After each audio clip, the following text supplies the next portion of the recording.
कोलकाता से सटे हुए हावड़ा का नाम आते ही आंखों में अति प्राचीन और ऐतिहासिक हावड़ा पुल की तस्वीर सामने आ जाती है। इसी हावड़ा में एक और स्थल प्रसिद्ध और ऐतिहासिक है जो हावड़ा के बोंगोवासी इलाके में स्थापित है, और वो स्थल है श्री दिगंबर जैन पार्श्वनाथ मंदिर। जय जिनेन, मैं सविता जैन वहाँ जिंदगी के ये अद्भुत श्रृंखला मंदिर दर्शन कार्यक्रम में आप सबका स्वागत करती हूँ। वहाँ जिंदगी का यही मकसद है कि घर बैठे हर देश के जैन मंदिरों का दर्शन कराना, और इसी क्रम में मैं पहुँच चुकी हूँ हावड़ा के बंगवासी दिगंबर जैन मंदिर में। तो चलिए दर्शन करते हैं और जानते हैं इस मंदिर के बारे में। मंदिर के अंदर प्रवेश करने के बाद ऐसा लगता है कि हम किसी आध्यात्मिक विशाल और पवित्र स्थल पर पहुंच चुके हैं, और अनायास ही मन में अद्भुत शांति का एहसास होता है।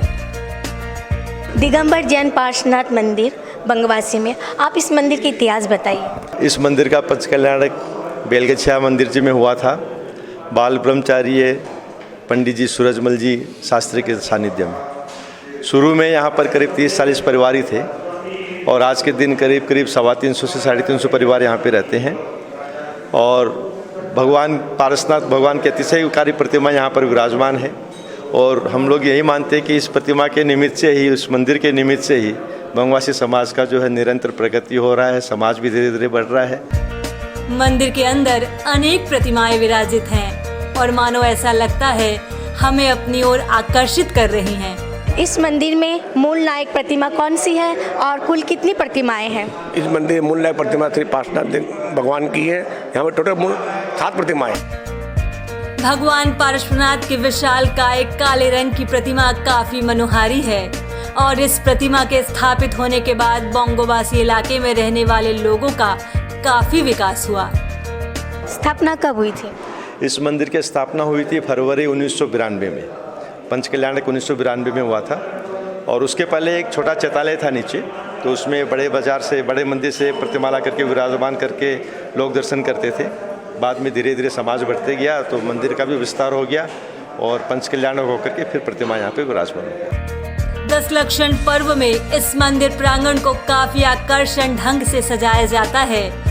उन 10 दिनों के दौरान श्रद्धालुओं की श्रद्धा अपनी चरम सीमा पर होती है।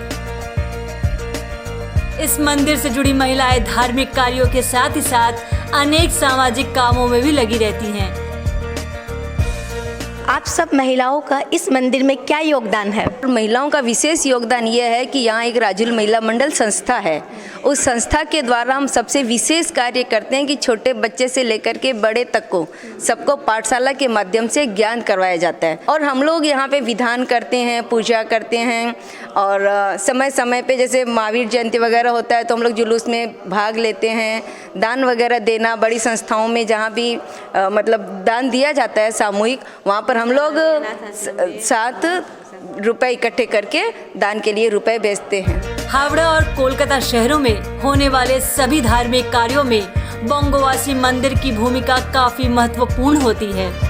आप इस मंदिर से कब से जुड़े हुए हैं और इस मंदिर का विशेषता बताइए।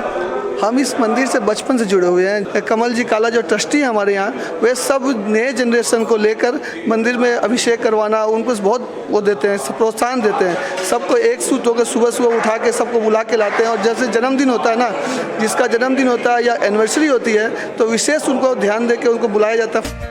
बोंगोवासी समाज के लोगों द्वारा धार्मिक, सांस्कृतिक एवं खेल कूद सभी तरह के कार्यक्रम संपन्न होते हैं, जिसमें संपूर्ण समाज बढ़ चढ़कर हिस्सा लेता है।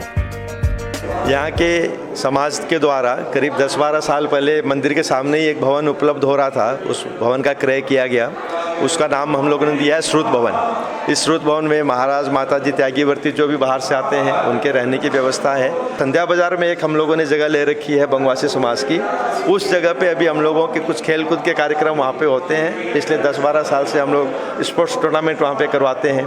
पूरे कलकत्ता समाज में बंगवासी समाज एक ऐसा समाज है जहाँ पर धार्मिक, सांस्कृतिक और खेल कूद सभी तरह के कार्यक्रम यहाँ पे होते हैं, और पूरा समाज जो है पूरी तरह से इससे जुड़ा हुआ है। आप जब भी कोलकाता और हावड़ा आएं तो बोंगोवासी आकर इस मंदिर के दर्शन कर अपनी जिंदगी को बनाइए वह जिंदगी।